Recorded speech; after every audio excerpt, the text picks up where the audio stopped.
Those Who Do the Podcast will begin after this short message.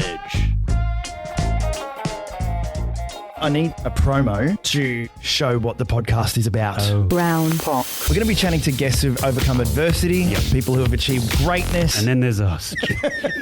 He's about to tell me the worst news ever. And he said, really sorry, there's been a 22-car pileup. Everyone's dead except one person. I want to know the Randy Spelling story. My childhood was incredible. My dad at 7 years old being called the F slur. What a piece of shit, as you said. What a piece of Why are there balloons up on the screen? Is there balloons on our screen? What kind of show is this? Yeah, that's right. But everybody will have a story. Everybody. The Brown Pipe Podcast is out now. Get it wherever you get your podcasts.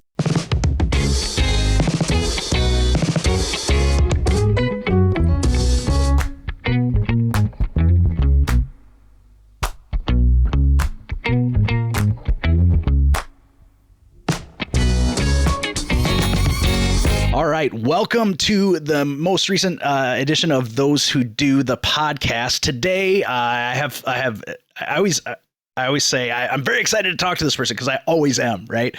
So I'm very excited to talk to our guest today because he lives in a world of juxtaposition.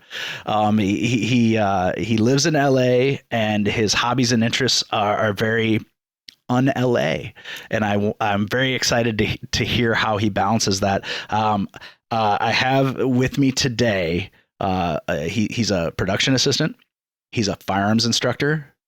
He is a newly betrothed married man living the adventure. We have Kevin Liang. Did I say it? Did I say it right? You did. Hello. Yes. Thank you for joining us today, Kevin. It's always very important to me that I pronounce people's names correctly because my last name is Barclay, and everybody wants to call me Barkley. Barkley. And as much as I would like to be a tall, bald, very athletic black man, I meet none of those criteria. So it has to, and I always get very embarrassed when I mispronounce someone's name. So all good. You got it. That is a goal for me. Awesome. So thank you for joining us today.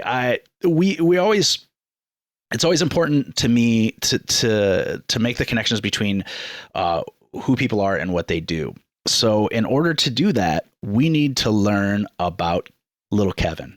Little Kevin back when little Kevin was about 5 years old. All right.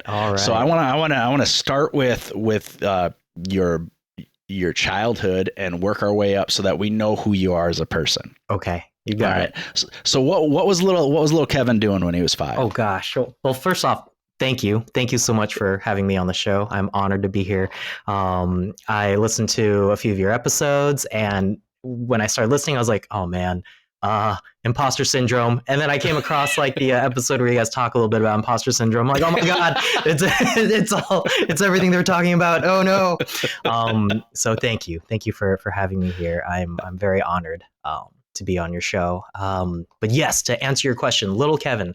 Okay. Little Kevin grew up in the Orange County area, specifically in Irvine, California. There was a brief period of time where I went off to Arizona just for about a year and moved back. It wasn't working too great out there as far as we were asked to go out there by a family member, and they're like, hey, come out here. It's going to be great. And then they had some things come up in their life, so they moved away.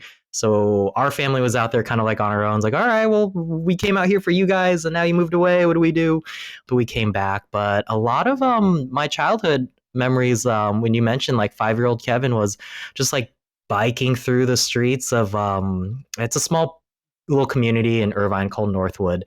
And it's an interesting community because there is a green belt, I guess is what you might call it, that connects a lot of the streets. So if you look at a map, it's cul-de-sac, cul-de-sac, cul-de-sac, cul-de-sac. And through the middle is a large green belt. And that was the best because it was the time. And I was born in 88, so I couldn't quite claim to be an 80s kid, but it had that vibe, you're on your bike, you're with your friends, you're out till sundown or whenever, getting into trouble, doing bike tricks off of random things that you can find and falling down and all that stuff. So I feel very blessed to have had that kind of childhood, because I don't know, I don't know if that's what kids are doing nowadays. And obviously our world has changed, but yeah, that was a lot of my childhood of just like being out on my bike, summer days, swimming, barbecues,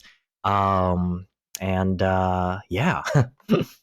So, your family structure when you were younger, Yeah. what would your folks do? My dad is a engineer, and so is my mom. Actually, my mom, my sister, my dad—they're all engineers, and a lot of those memories actually are tied to them starting their companies. So, crazy story. And I'm gonna condense it immensely, but my dad started his company kind of out of like he I don't know if like necessity is the right word, but basically he started the company with three other partners, and I'm sorry, two other partners, and they literally, in a nutshell, kind of like left overnight. Like the company was in debt, they were in some financial troubles. I believe he was like only assigned to be the engineer to design the products, and to like bring the products to life. And the two partners just up and left, and so he was stuck with like, okay, like how do we still have orders to fulfill. And during that time, they had orders from customers that like the products weren't even made yet. They were sold a little bit on the concept, and told them that like, all right, yeah, we can do this, but we need to make it, but we don't have like the physical product yet. So it's just him now. And so pretty much he yeah, a lot of memories was just like them taking me to the office because they had to, or sometimes kind of being left at school because they got bogged down with something, and I'm just sitting on the lawn and it's like 4:30 and saying hi to the custodian, and it's just like, yeah, just waiting, it's cool. And yeah, so a lot of hours. I remember them, yeah, just being at the office with them. I think to keep myself occupied, I would take apart their trash cardboard boxes from some of the shipping that they received and like make little forts out of them. I built a lot of Legos during that time, in the sense of just like I had a little bucket of random pieces and you just kind of like make those as you do. And fell asleep a lot underneath the conference room, a conference room table. And there were times where I could remember like I would fall asleep playing Legos, wake up and see feet and realize like, okay, I recognize those shoes. I don't know those shoes. I should probably be quiet, and and just wait for the meeting to end and things like that. And yeah, this was like, yeah, when I was like 5 or 6, not last week, I promise. Yeah, I do still play Legos though, but not underneath the conference table. I'm now on top of the conference table.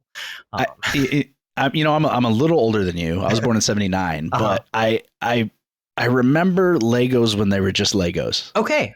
You know, like when you didn't have to go buy a Star Wars set. Yeah, you know, right. You just had that giant bucket pieces of Legos. Yes. Yeah. And then you were creating them not by like directions, right, but from your own creativity. And right, that was hours and hours and hours of fun. You know? Yes.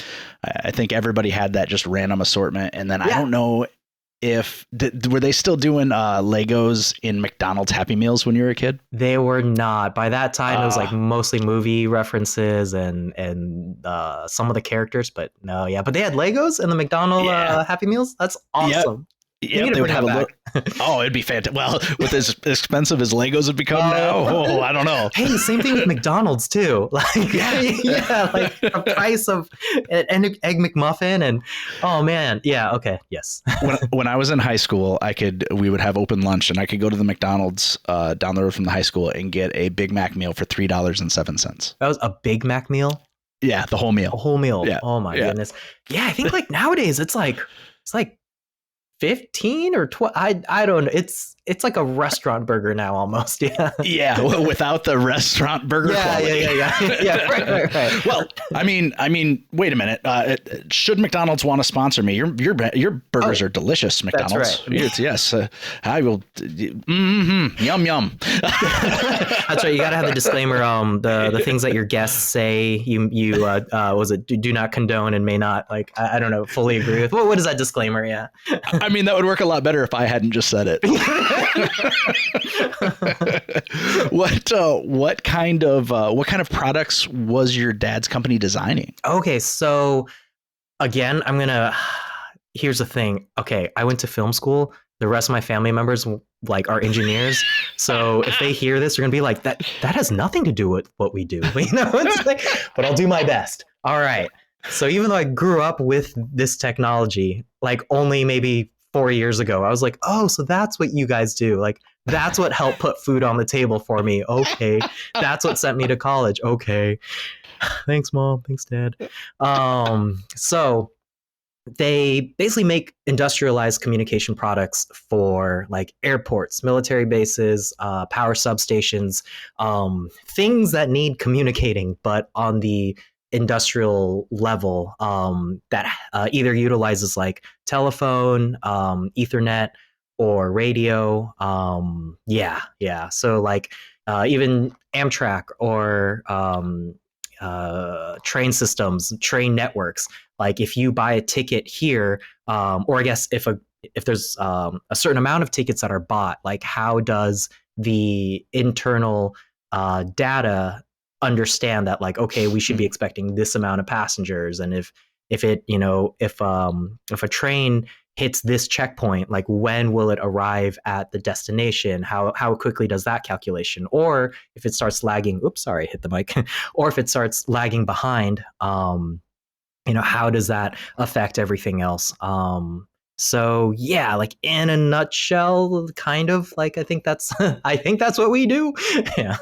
So a lot of very important stuff. Some. Right. I mean, it sounds like they dip their toe a little bit in pretty much any industry where communication needs to be involved to make transport work. 100%. Yeah. That's a big deal. Data. If a power grid goes down, like they need to know which like area, which line, which tower maybe, and like how do you address it, things like that. Yeah. Oh wow. So they probably get, I mean, they're at the front of this stuff. So maybe now when California was having all the problems with the wildfires and the electric grids were going down, would that be something that they would be involved in? Yes and no. Not so much during the actual emergency, but perhaps in the aftermath when they might be looking for solutions Sure. for things like that. But there's like so many layers to like, as you know, like I still have trouble comprehending like what goes into it, and they're just a small piece of the puzzle that fits in there. Right.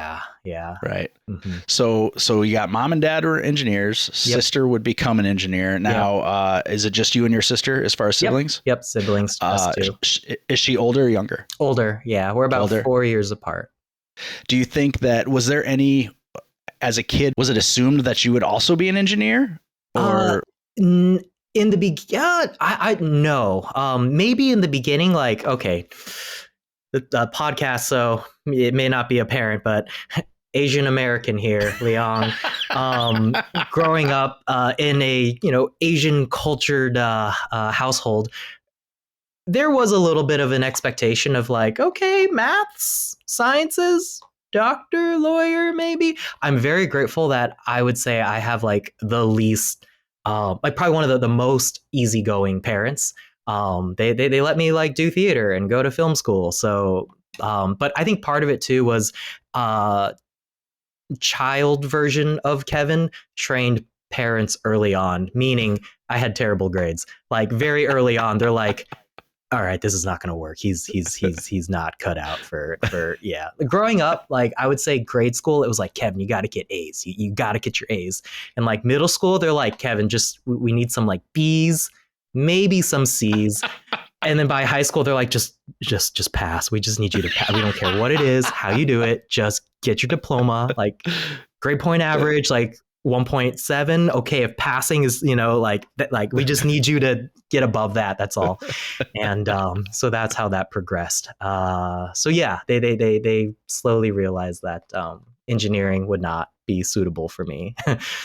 So did you, since you weren't a great student, Right. did you kind of did your interest bounce around? What were you interested in Yeah. school and hobbies and? Yeah, well, I had the citizenship award, so I think I got along with people, so that was good. But interest, yeah, like I would say probably starting middle school, I dabbled around into theater and started to enjoy the performing arts and storytelling, and that slowly kind of transitioned into filmmaking. There was a brief period of time where I wanted to pursue acting, and I think that's where kind of like where my parents put the Asian foot down, if you will, and it was like, no. My dad straight up sat me down, and I love him for this too. Like I don't regret the path that I've gone. My dad sat me down. He's like, Kevin, I got to break it to you. I don't think you're cut out for acting. Number one, you don't have the looks. I'm like, okay, cool. Thanks, Dad. Number two, you might not be that good. I'm like, oh, okay, I understand. and then, but at least he was supportive in the sense of like, but filmmaking, being behind the camera, you should look into that. I'm like, okay. And so I started to do more of that, and I really started to mess around with that in high school. And I'm really, really thankful that everything's been like pretty good for me. I'm very thankful for it.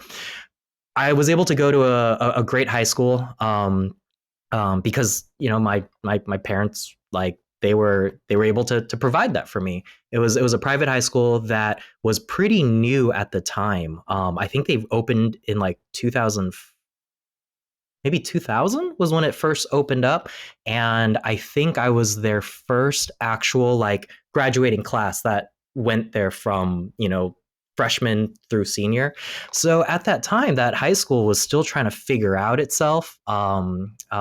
It's Sage Hill School out in Newport Beach, California, and at the time, like, I don't know if it still is.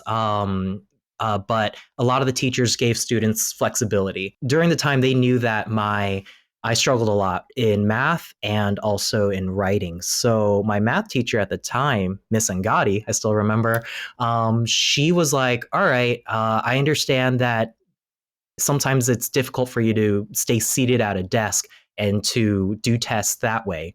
So she let me basically, before class or after class, to write on a whiteboard like my answers, because for me it helped standing up and to see the problem visually on a board, especially when it came to geometry. So I could do all the calculations to there, all the all the angles and all that stuff. And again, super lucky because that school at the time had the technology to do it, meaning the whiteboard I was using at the time, it could record onto a computer how you were writing. So I could just write my solution, show my work, hit save on the computer, and then everything I wrote on the whiteboard got saved, wipe it off, start again, do the next problem. And then in English, I believe it was Miss Hawkins who allowed me to do this. I had a lot of trouble getting essays done. So I came up, at the time I was dabbling a lot with editing.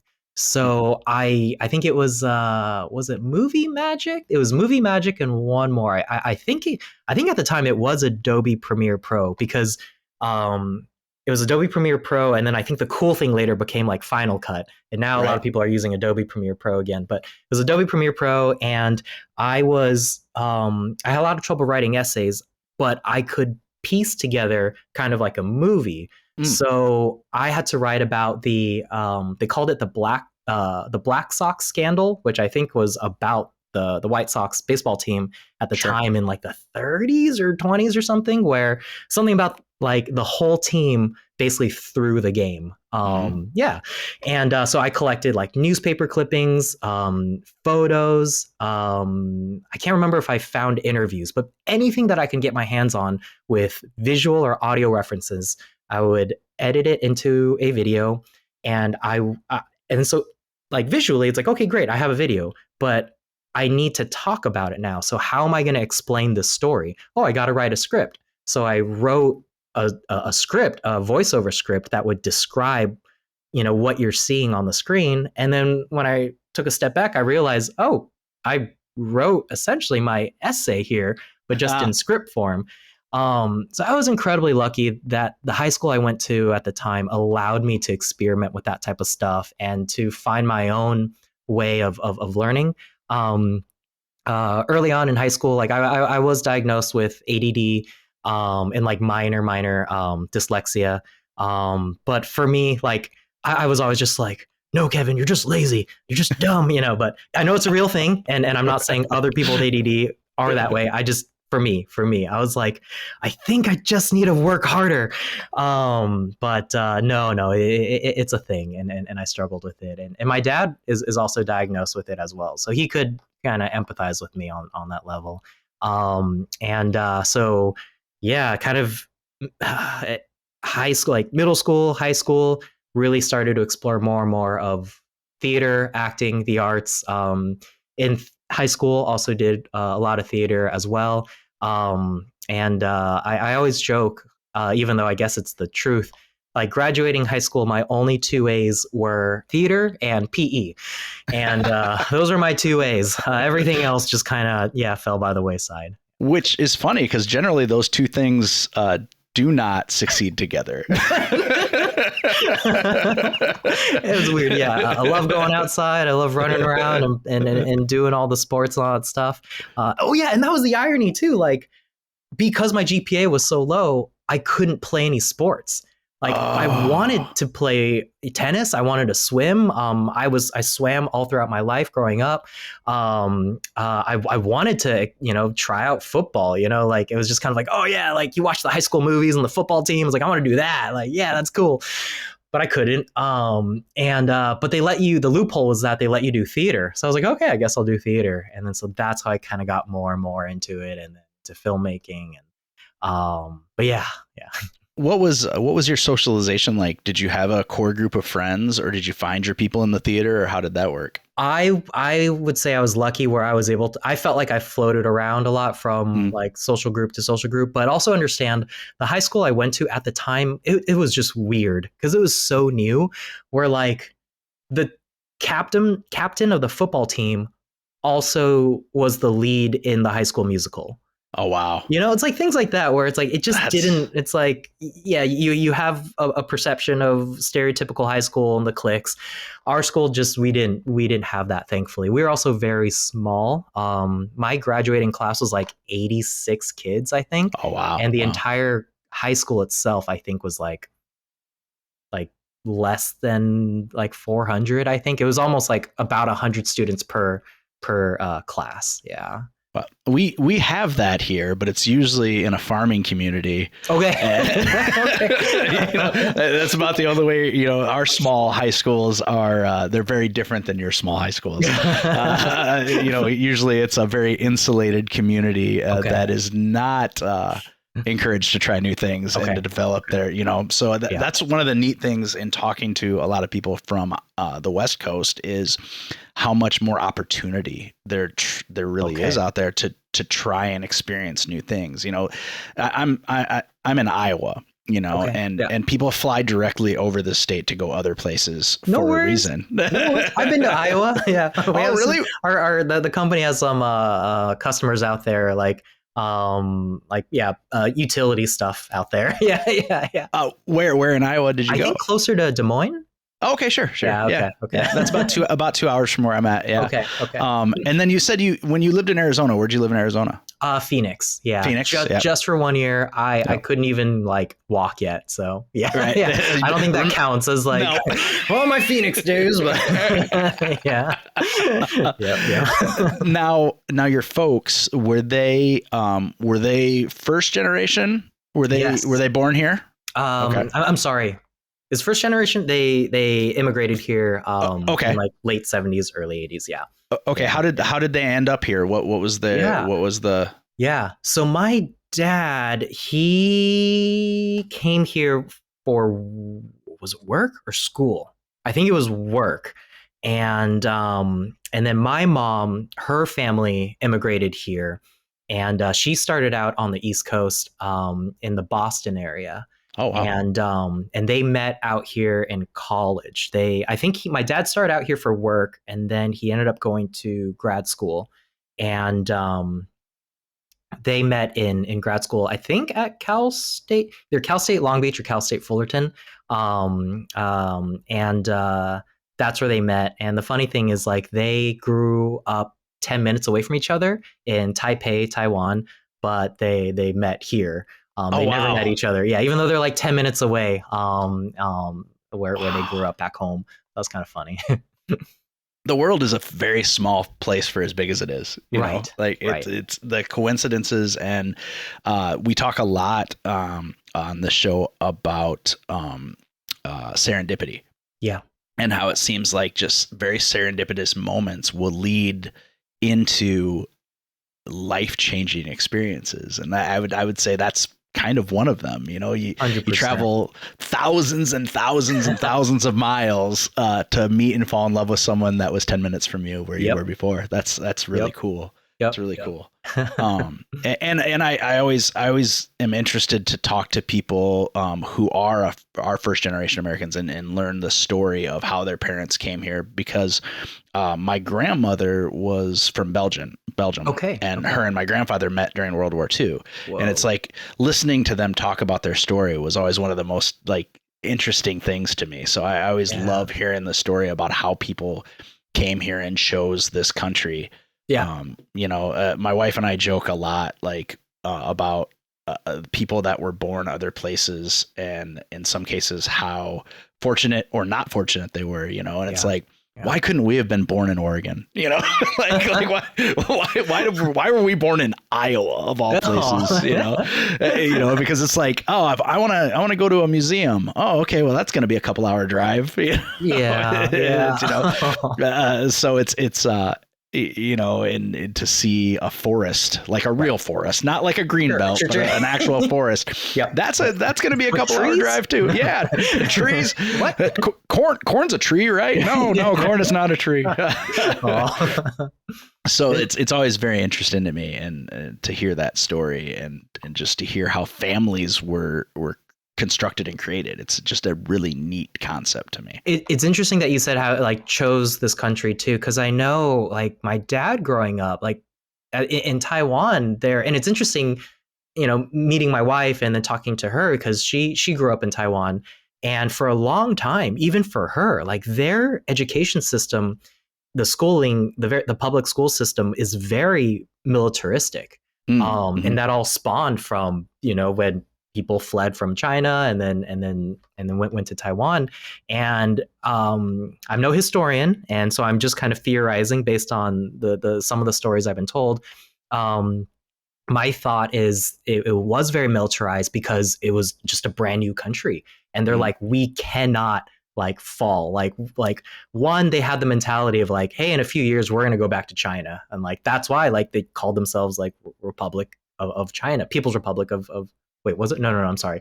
Taiwan. Oh my God, I'm getting this mixed up. But basically, if you look at a Taiwan passport, it'll say ROC, Republic of China.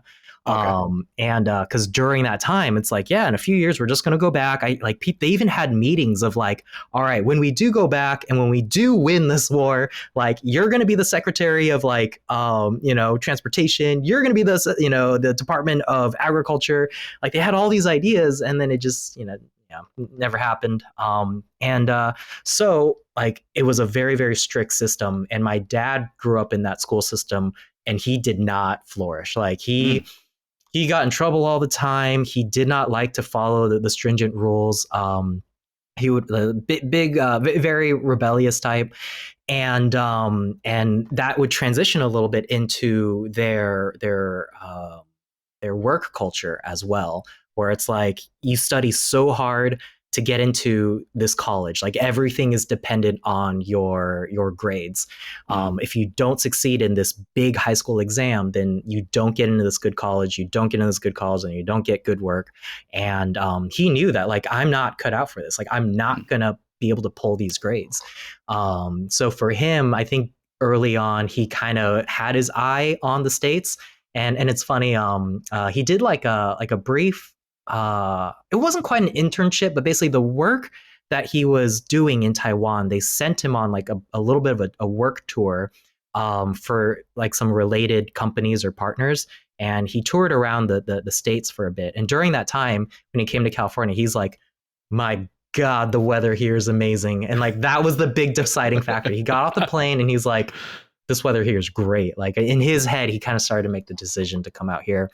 And so yeah, like that was something interesting where like he just knew that was not the type of culture and society that he wanted to be in.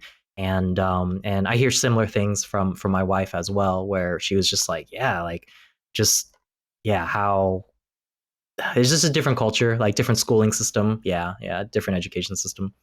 Do you think that because of your dad's struggles, that's where his empathy grew for you and what you're struggling with? Oh yeah. Like there'd be many nights, and I love my mom for this. It's a good balance, you need both. Like my mom would like spend hours upon hours with me, like helping me with homework and just like making sure that I'm doing it and understanding the concepts. And then if I got bad grades, she would like, make it very, apparent that like, hey, like this can't happen, and like, how like you're in trouble, all that stuff. And then my dad would just kind of be quiet. He'd just be quiet in the background. He wouldn't say much. He would never like, I don't know if scold is the right word, but like he would never like be angry with me, but he wouldn't also, obviously encourage like, oh yeah, like he'd just kind of like sit back. Cause I think he knew that at least I'm trying and I'm in an environment where, my mom is also trying. So he's like, all right, that's already much better than what I was attempting, when he was a kid. So yeah. I mean, and I think that's a great environment to be brought up in too, Mm-hmm. because even people that were born here, there's a lot of pressure, that they put on their kids. Okay. And to have something so nurturing for you, to have your dad be really understanding of what you were going through because he had seen the same things in himself in that culture is pretty cool. I mean, that's a really neat thing. That's something unique and that we can go into a little bit later. Like, I think like I'm biased, of course, but I think that's what makes him such a great leader, a great boss. Like growing up, watching him, and my mom too. My mom deserves a lot of credit of like them two together building this company and just like, yeah, being a good boss in the sense of like, I feel like being a good boss, being a good dad, like there's a couple things that should go hand in hand. And how he treats his employees and trying to see the bigger picture and like the personal story of each person, and then trying to remedy what hurdles that, may come across in their performance and things like that. So it's been really cool to kind of like see that and see more of it too as you get older, Yeah. Right. Absolutely. And so mom and dad were both working for your dad's company, right? Is that? Yeah. Okay, we cool. all work together here. Yeah. But there was a period of time where like when the company like probably even before the company, my dad had a small computer shop. And at the time, like it was a similar thing where like he would have to teach himself certain programs as far as like marketing, to create like ads for himself, and also learning like accounting software to try and figure out how to run the computer store. And even before the computer store, or maybe even during the computer store, like we depended a lot on mom.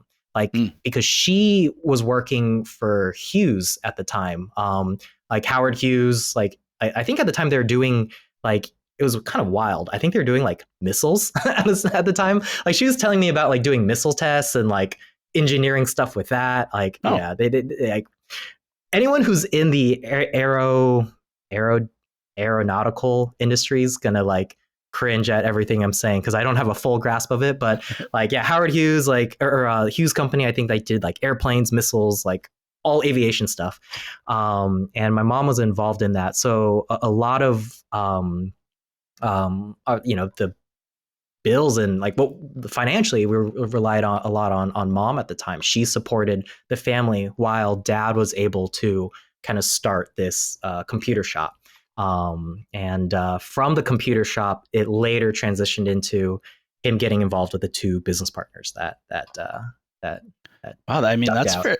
And that's fairly non-traditional. So that's, I mean, you had a very unique upbringing. I did. Yeah, I think, yeah. Because I do remember there were some times where, like, because we also lived with my grandparents on my mom's side, and there would be some like heated, maybe not heated, but like angry yelling matches, maybe between my grandfather and my dad, because there was a little bit of like you're not a man, like, your wife is supporting the family, and that type of thing, and like it was, yeah, so it was, it kind of bounced around in that sense. Yeah. I bet it was pretty great for your sister though, because she has a strong woman role model. That's a really good question. I've never asked my sister about that. Yeah, because during that time, I think she would have been 12 or 11. So that would be interesting to ask her. Yeah, right. And it's funny you say that, because like my sister, I feel like, is very much like she like boss, like she's boss girl, Right. So yeah, she went off and got her MBA, and so like she's doing it. She's got her career and her ambitions. So yeah, it's funny you say that. I think that probably did influence her. So you finished high school and you end up going to college, and do you jump right into film school, or do you try some other stuff first? No, I pretty much jumped right into film school, because high school for me, what it did to me essentially was it made it very clear that like filmmaking, like this is my identity. This is what I do. I never felt like I was good at anything until I started doing film related stuff and theater related stuff. So I jumped right in, and I think it was the perfect environment. Same school as David Feld, where I met David and his brother Elliot. And the great thing I think about that school was it didn't hold your hand. It was a very non-traditional college in the sense that it had the equipment building, the sound stages, the classrooms. That was it. There was like student, quad area. There was no student campus. I think they had a library, but it was like the size of like a small bedroom. Okay, maybe like 2 or 3 bedrooms, but basically you could walk from one end to the other end with it like under 30 seconds. Wow. And but it was a great library. I spent a lot of time there. So it was very non-traditional in that sense. But for me, I think that that was the right environment for me. I loved like living and breathing film, and that's all I did. There was no student housing. You essentially had to go find housing on your own, and that forced you to essentially kind of feel a little bit more of an adult, I guess, because like you didn't have student neighbors. You just, it felt like going to work when you went to class, and then you would go home to your apartment, and then you would have to make that decision of like, all right, like if I go home, like I don't really have a social life there, so I need to kind of figure out my day in being on campus and then going home, and that's me time. And yeah, so. Were you living on your own? Do you have roommates? What were you doing? I had, oh man, I'm almost embarrassed to say, because just like when people hear this, like, oh, Kevin, you just a privileged bastard. Like, you have nothing to complain about. What are you doing here? You didn't earn your stripes. All right, so I was very, very lucky, and I had a place to myself. It was a house not too far from campus. And at the time, my parents made the decision of like, hey, work is going all right. We'll invest in real estate up there. Kevin, you take care of the house, go to school. And like, when you're done with school, we can decide what we want to do with it. And that became unique because I was in a weird social situation in the sense of like, all right, I've seen movies. I can go one direction and like, this is going to be an awesome party college house. And let's just have everyone over and like, this is going to be great. Or I can like just kind of fly under the radar and like, be good and don't do anything crazy.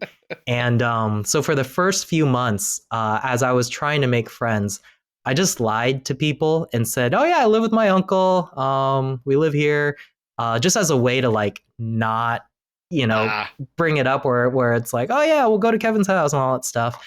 And then you start making some friends, and then you want to entertain, you want to have them over, watch a movie, and So I'd, at the like Elliot, David's brother, Elliot and another good friend, Tom Morris, Elliot Feld, they'd come over and be like, "Hey, like, where's your uncle? Like, are we gonna meet him?" I'm like, "Oh yeah, about that." I was like, yeah. And so I was fortunate in that sense, but yeah, having a house to yourself as an 19, 20-year-old at the time. I was a good kid, and I didn't really, have any crazy parties, but like you end up just having to do some random things where like one day I got a letter from the homeowners association. 19-year-old, like getting a letter from a homeowner association. Like, what do I do with this? And they're like, "Oh, your grass is getting out of hand. You got to cut your grass." But shit. Okay, like I don't quite have like money for like a gardener, a landscaper. Like, what do I do? So there'd be like Sundays where I'm out there with like kitchen scissors or desk scissors. I'm like, I gotta get this cut. I gotta get this cut. They're gonna bill me another fine. Finally, I ended up getting a little part-time job at the at school at their computer labs, and got some money and bought a little push mower where you have to like push. But the problem was I realized trees. You can't push through a tree. So now the trunk, stem, the trunk. Yeah. The city California boy here, like not knowing how to describe trees. Like the trunk, there's just a bunch of grass coming out. Like I can't push through it. So there I am back again with the scissors, like trying to trim around. Just doing my best to be a responsible adult as this like 19-year-old, 18-year-old, like with his house. Anyways, yeah. That's awesome. So you and your imaginary uncle are living in this house. And yep, cutting grass with scissors. Grass with scissors. So then you are making your way through college. What types of projects are you working on? What are you gearing yourself? What direction are you headed towards? Sure. At the time, I was just soaking up everything. I loved it. I wasn't too sure what I wanted to do, but I knew I loved being on set. So the Brooks Institute, the school that we went to at the time, it was unique in the sense where I felt like, and maybe this is true for a lot of film schools, but I felt like a lot of the students got work immediately, either during college or after college. And when I say work, though, it's not like, "Hey, I'm an executive at like Universal or whatever," but it's just like, grunt work. They need a PA here, or they need grips and electrics there. And if you don't know what a grip or electric is, please check out Zach's previous a couple other episode, I think back in October, where David Feld talks about grips, best boys, and anyways. Yeah. That was real helpful, David. Thanks. I'm glad that you refused to tell us what it was, and that it's a big industry secret. And yeah, like I felt like our school at the time, they did a great job of pumping out people who worked. I was going to say like gaffer and DP, director of photography, but I realized maybe not everyone would know what those means. But basically, people who dealt with lighting, lighting, equipment, all that stuff. And so, since a lot of our students were getting too much, for my impression, everyone's experience could be different. Since a lot of people were getting work in those departments, I was fortunate enough to kind of tag along. And a few of those jobs, like, were paid too, which I thought was amazing, as like a freshman in film school. So I did a lot of like grip work. And like, thankfully I had this mentor that kind of took me under his wing. I haven't talked to him in years. Greg Picard is his name. And at that time, like, he would just take me on a bunch of music videos. Like one of the first jobs I did, I think, was like a Pennywise music video. And what else was there? There's like a lot of random jobs here and there, of course, student projects. But the funny thing is just like, it wasn't until years later where I started to PA. And usually you PA first, Right. but like I became more of a grip first than I was a PA. And I had a little bit of a grip mentality going into PA work. And we can get into that later when I start to PA, when I started to kind of see the differences. But yeah, during college, a lot of grip work. Some people they started nicknaming me Padawan because I was just like Greg Picard's Padawan, and would go on jobs with him and things like that. And towards the end of school, I started to kind of figure out like, all right, like I think I want to look into producing, because you jump onto enough jobs and you kind of experience some bad ones, and you see some people who you might not want to work with and what those characters are like. And you're like, who's responsible for this? Like who put this terrible production together? Like who's the boss? Like who do I need to talk to? And then I was like, okay, like, all right, like the producing role, obviously there can be some other factors involved if there's like executive producers, all that stuff, but generally the producer role, you can kind of like call the shots, and then you try to piece this machine of a movie together and try to make it run as smooth as possible. So I started to kind of head towards the end of school. So I have only recently learned that there are about 4,000 different types of producers. Right. I mean, not that I didn't watch credits, I just didn't know what they meant. So what was your producing emphasis, if you will? Oh, yeah. I love the concept of creative producer, come up with the ideas, Right. I think I fell in love with like the romanticized version of that. But in the end, just basic producer, just producer was what I was going for, because I started to kind of realize that you kind of just do everything. And I think the term producer fit that best. And So I just like having a bunch of flashbacks of like, different experiences and randomly like after I might be jumping a little ahead of here, but after college, when we started to try to put this movie together, it was our first movie. We found a couple different mentors, and one of them was Jeff Levine, and he did he produced like My Big Fat Greek Wedding, things like that.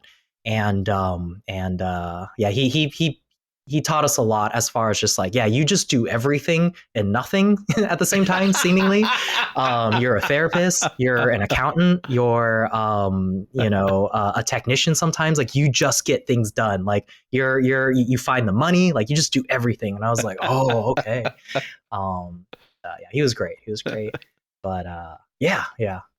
So now you mentioned that you're putting a movie together. What did that movie look like? What were you working on? So right after film school, me and David's brother, Elliot, it was me, Elliot Feld, Tom Morris, and Jazz Calcat. It was the four of us total.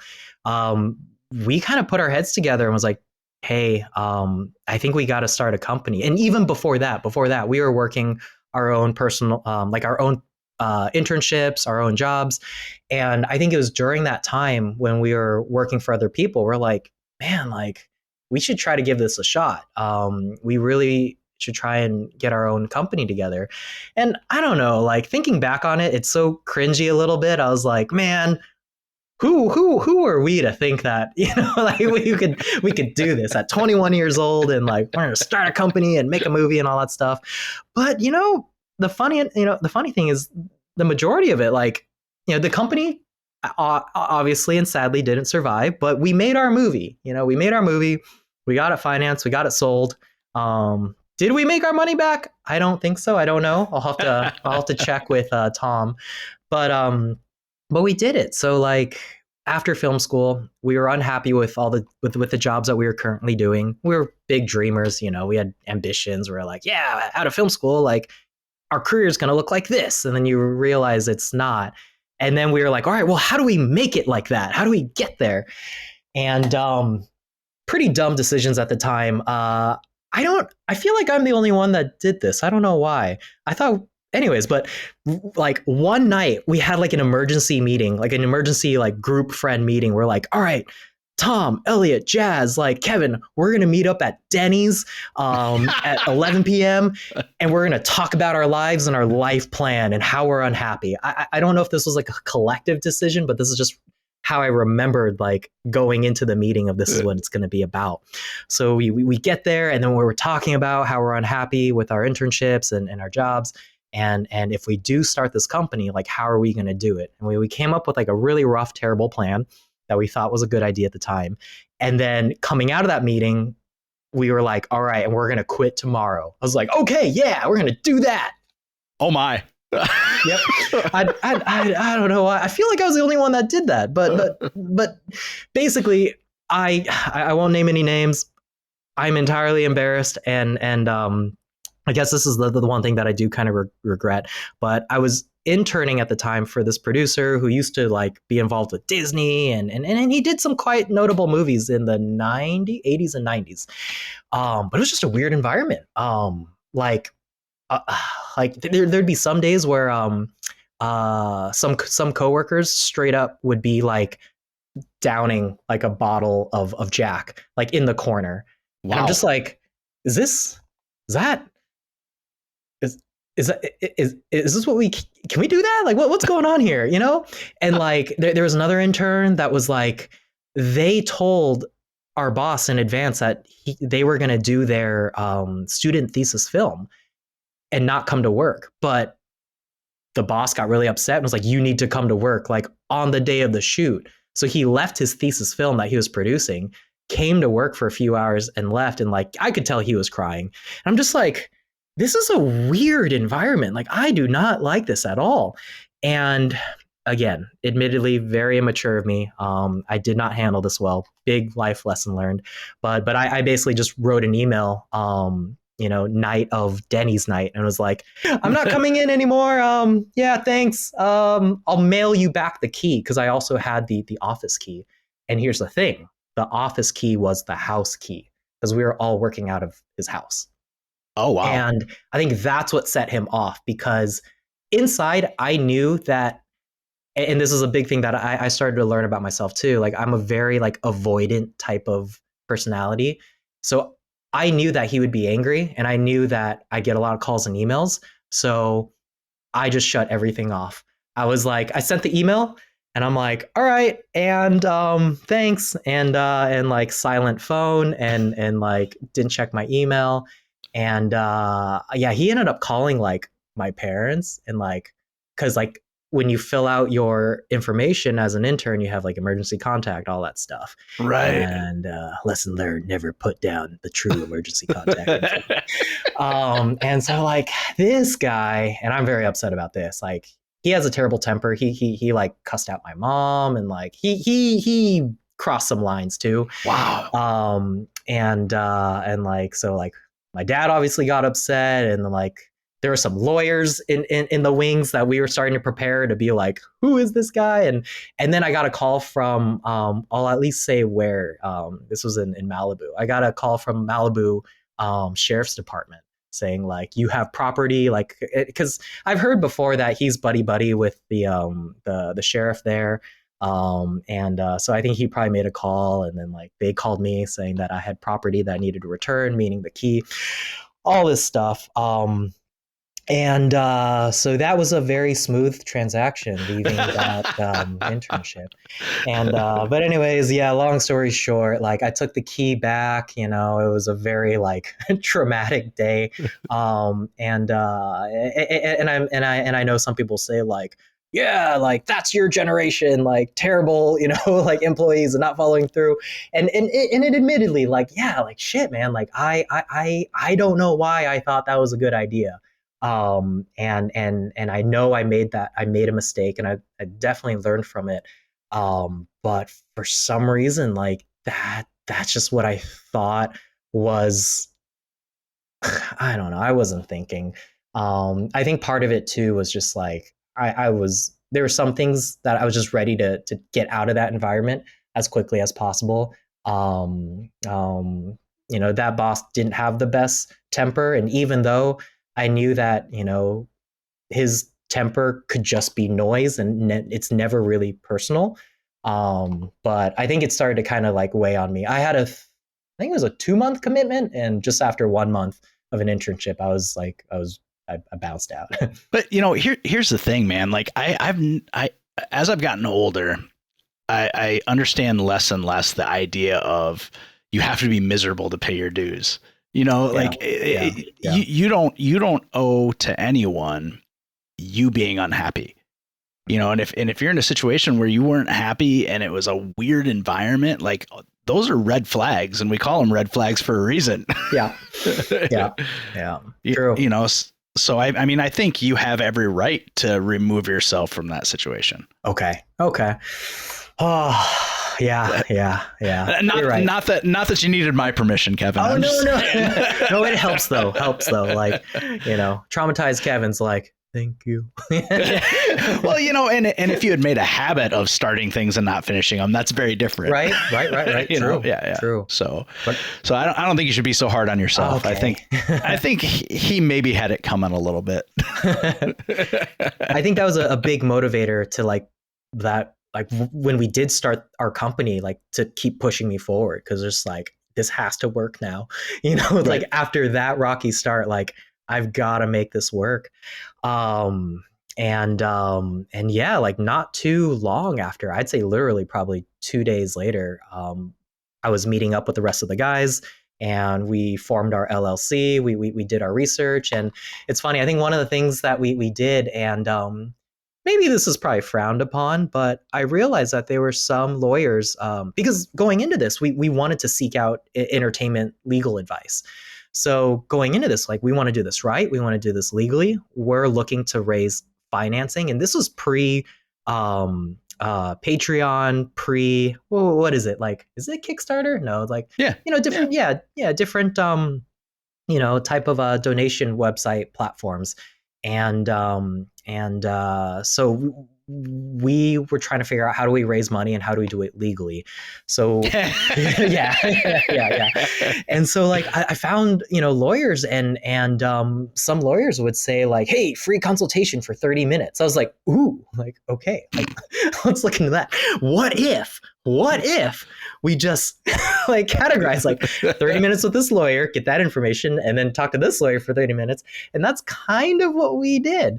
And and that's how I learned about like LLCs. We learned a little bit about how if we were raising financing, we would want to split it into 2 different types of LLC. The film itself had its own company, and then your company would have its own LLC. So when you complete the film, you sell off that film LLC. If anything happens with that film LLC, in that film, you're not at fault as a company. Right. Where like, a company, LLC owns 51% of the shares of film LLC, things like that. And so I remember calling, I think Firemark was his last name. Oh gosh, maybe I shouldn't say these names. People will be like, hey, Mr. Firemark, lawyer, did you know that like Kevin's a dick and stole your time? Anyways,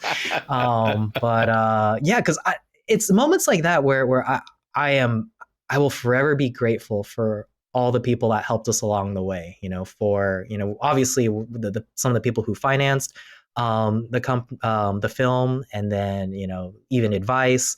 Like there's a lot of players involved. So left that internship, started doing work on figuring out, how do we form this company? How do we raise money for this film? And how do we do that? Yeah.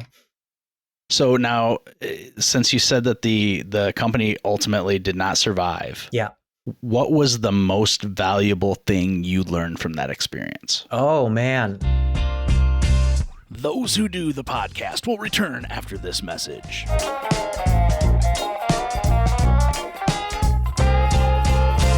Hey, creepy people. This is P&W Haunts and Homicides. I'm Caitlin. And I'm Cassie. Together, we explore stories of the paranormal and true crime throughout the Pacific Northwest. For each episode, we do a tarot reading to help us gain some insight on the topic as we share the facts of the case and our interpretations. You can find our episodes featuring true stories from infamous cases such as the misdeeds of Boeing, as well as lesser-known true crime cases like the murders in Tunnel 13. As well as our spooky stories from Pike Place and Ravens Manor on Apple Podcasts, Spotify, and anywhere else you'd like to listen. Have a creepy ass day.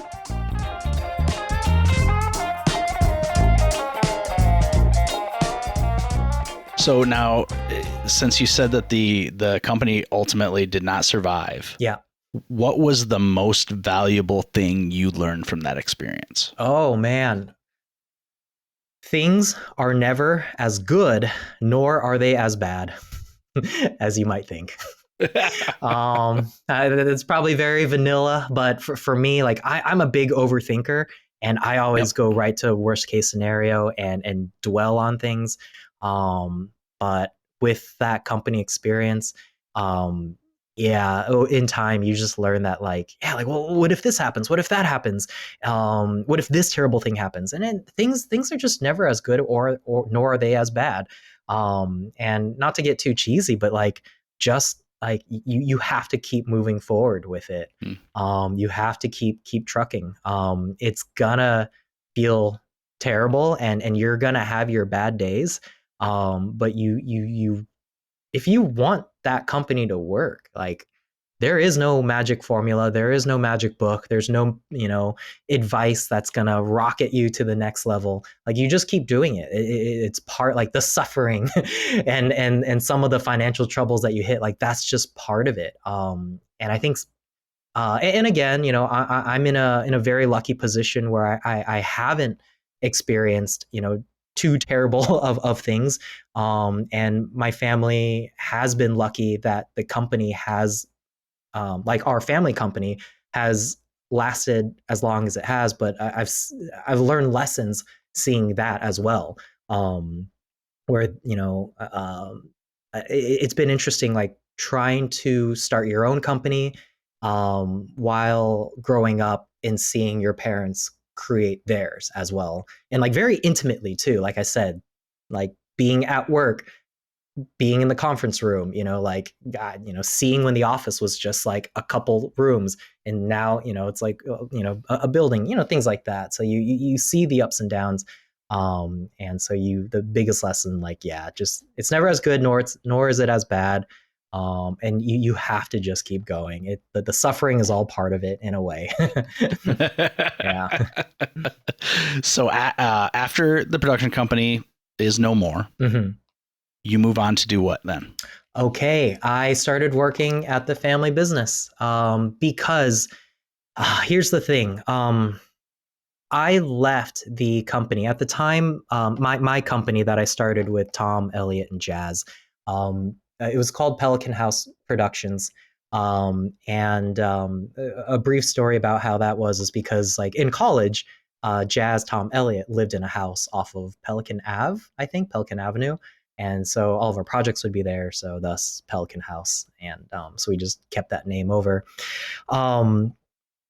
After our first film, it's called General Education, came out in 2012, I think, and starring at the time, Janine Garofalo, Larry Miller, Mayada Walsh, Elaine Hendricks, who's also in Parent Trap with Lindsay Lohan, Harvey Goyen, who's now in What We Do in the Shadows, the TV show, I believe. Oh yeah. Yep. And also I'm missing one. Oh, Mercedes Mason, who was on Fear the Walking Dead, I believe. So it's it's interesting. McKaylee Miller, she went off and did Heart of Dixie, where it was a show on WB. So it's kind of neat. We had all these all these players, all the talent. It was. I felt like it was a pretty cool cast. We made that movie, we sold it, and we were getting ready for our second film. We were starting to do financing, and my job as a producer is to seek out. In my opinion, I made it a goal for myself to find either money, talent, or content. and since this company was my baby, and going through the experience of my internship, I was like, this company has to work. So I could feel myself over the years, from when I started the company to making the movie to selling the movie to starting our second film. I was in major, like, I don't know if cutthroat's the right word, but I was in major, like, producer mode. And like, if you have nothing to offer me, I have no point talking to you. I would literally, this is so terrible. I would literally be at, parties or social gatherings or friends of friends parties, meet people, and then go off in a corner and IMDb people. I had an IMDb Pro account, and for those of you who don't know what that is, that's Internet Movie Database, and there's a feature on it, the Pro account, where you can click on, like, let's say I want to look up Brad Pitt. Look at Brad Pitt. You can see his agency. You can see what movies he's done. You can see, and when you make your profile, you can see kind of the degree of separation.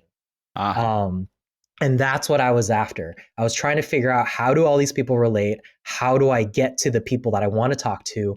And also look people up to see if, like, this doesn't sound terrible, like if they're worth talking to and like things like that. And I was in that mode because I wanted to keep this company alive. We needed the next project. We needed to find financing, or a good script, or rope in good talent. And this was probably like 2013, between 2013 to 2000, like maybe 15, I started to realize that I was turning into this monster. And pretty much literally overnight, I was like, who am I? What am I doing? This is so gross. And like, at the time, okay, again, my math is terrible. So I'm trying to figure out, like, how old could I have been? Like 22, 23, or like, anyways, young and dumb. And like, like at that time, like I was totally the guy, like a little bit trying to pull, like you're 22, 23 and you're trying to date. I was definitely the guy, like, pulling the card a little bit, like, I'm a producer, like, it's just, oh my God, it's super cringy, but that's the truth. And I caught myself doing that, and I realized that I didn't have friends. Like, my only friends were Tom, Jazz, Elliot, but I didn't have any other friends other than them. And I only treated people as, like, are you an asset to me or not? And when I kind of felt that, I panicked, because I was like, this is terrible. And overnight, I pretty much, oh man, this is like almost like internship, like, mistake happening all over again. But this time I at least sat down with my company partners, and I talked to them and was like, hey, this isn't right for me. I think I need to step away from Pelican House Productions for a while. I'm turning into a monster, and I don't want to do this anymore. And thankfully they were completely understanding. It was a very easy transition out. And they're like, all right, we will miss you. We wish you the best. And I left the company. They went off and I think made 2 more movies. One's called Oliver Stone, where they tried to tackle kind of like the stoner movie market. And then another one, which ended up being, like, I felt like the most notable. And it's funny, oh my God, the most notable, and it's now, I'm blanking on it. But they worked with a good friend of ours who was our editor on General Education. His name's Tyler McIntyre. Tyler directed this, and this was oh my God, this is gonna bug me. I have to look this up. But yeah, it was like Scream Teams, Tyler McIntyre, and let's see here, Tragedy Girls. That's right, Tragedy Girls, and I believed they co-produced that. I don't know if that was just like them as a team, as individuals, or if they used Pelican House, the company name, under that as well. But yeah, so they went off and continued to work on a couple projects. And then after that, then the company kind of dissolved. And I think it finally dissolved maybe around 2017, and I left around in like 14. Yeah. Did you discover that about yourself independently, or were people coming to you and saying, "Hey, Kevin, you're being a dick"? No one ever told me I was being a dick. Maybe I overreacted. My whole life, a whole total lie. Oh my God, what have I done? No one ever told me. Thankfully, and I've shared the story with multiple people, and thankfully, maybe they're just being nice. But yeah, everyone's always like, no, like I never felt that way. But I felt that way. Yeah, I don't know. Which ultimately is the most important. I mean, if you feel like you're not the person that you want to be, that's a very tough space to live in. Yeah. So right. It's and the unfortunate thing with the small amount of exposure that I've had to the entertainment industry as a whole, it seems like there's very little gray area. It's either people are very like, I'm going to treat people as a commodity, or people are very warm and creative. Yeah. And it's like with so many other industries, there's an ebb and flow to it, but it's like you're either dealing with really good people or really not good people, Yeah. So it's a very interesting industry in that way. That's been my experience anyway. And now keep in mind, it's a very narrow amount of experience that I've had basically through doing this show and traveling out to, LA a couple times to do stuff related to this. But it also is not, in my experience, what people think it is. Yeah. I've encountered far more warm, helpful, friendly people than any of the big ego driven. I was talking to someone in the industry the other day who's become a very close friend of mine, and I was like, man, it seems like our jobs are very similar in that they're very, that we deal with a lot of very ego driven people. And he was like, no, man, like that's not my experience at all. He's like the talent that I work with, everyone is very, we're a team. And I was like, it was like kind of a reality check for me. I was like, man, even though I'm kind of skirting the outside of this industry, like even I don't have it figured out, I like being told I'm wrong because then I feel like I learned something. Yeah.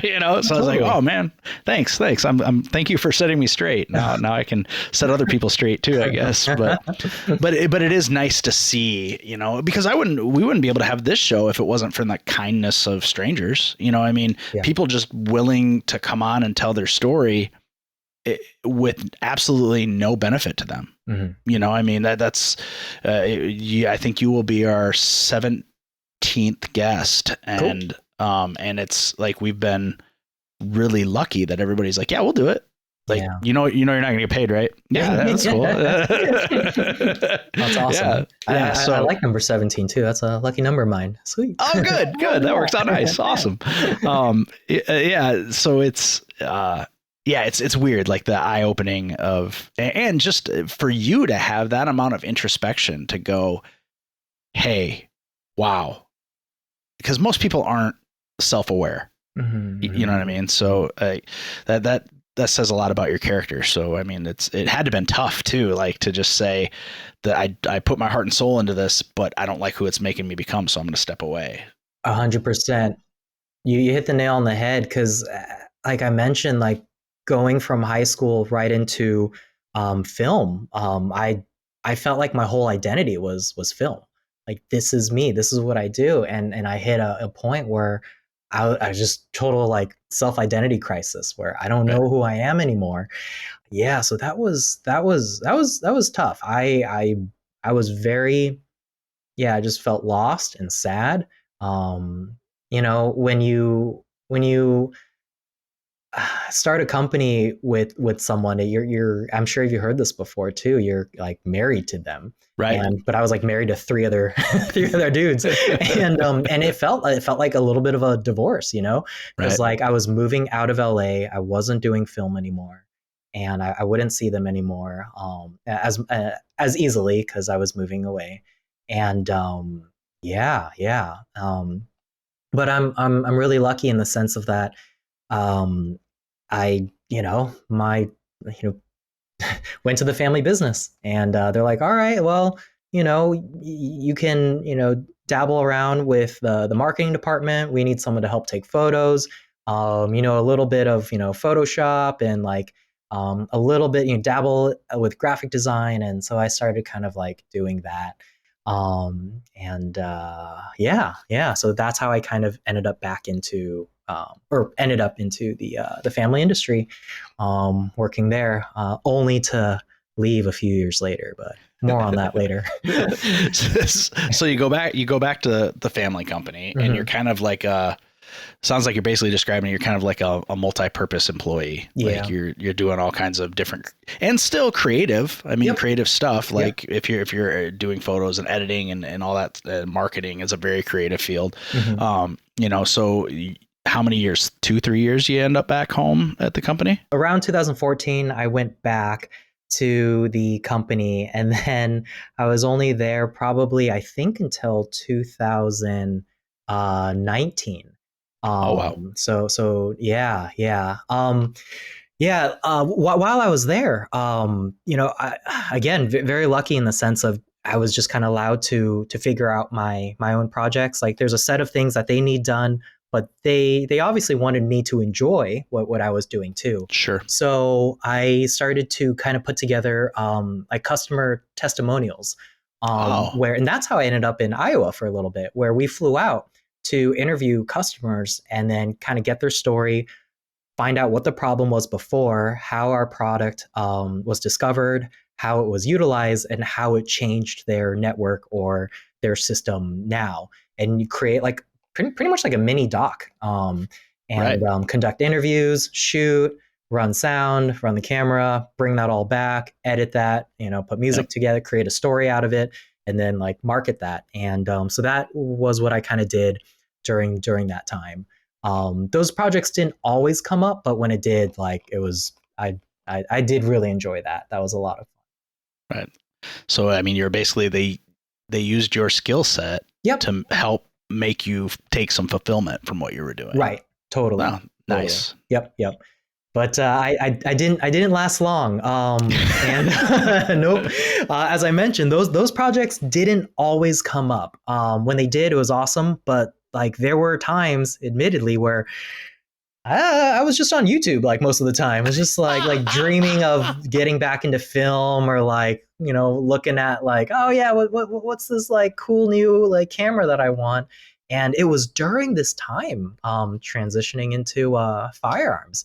It was during this time where, because I had some fulfillment, but I here's the thing too. This is the first time now that I've experienced having weekends. This is the first time where I have a set schedule of Monday through Friday, like 8 to 6, like this is your work. And then on weekends, you can do whatever you want. When I was part of Pelican House Productions, you were just working all the time, no matter what. Social events, like on set, like editing, whatever. You're just like, how do I make this work? How do I make this work? How do I produce things to keep this company going? And now it's like, oh yeah, no, Kevin, like you can go do whatever you want on the weekend now. And so I kind of just sat down. I was like, well, all right, I have some time to kill on Saturday and Sundays. Like, and like, I'm finally working a little bit more consistently. Like I have a little bit of hobby money. Like this is great. And what do I do? And I was like, well, I played video games and I watch action movies. Guns seem cool. And my family, I didn't grow up with guns at all. Like we're pretty indifferent to it. There was never quite a discussion of like, all right, Kevin, you're becoming an adult. How do you feel about, the Second Amendment? Like there was like, no, it was just kind of like, oh yeah, like those are there. And like, okay, people do that. And like, we have an uncle who shoots, and like, that's about it.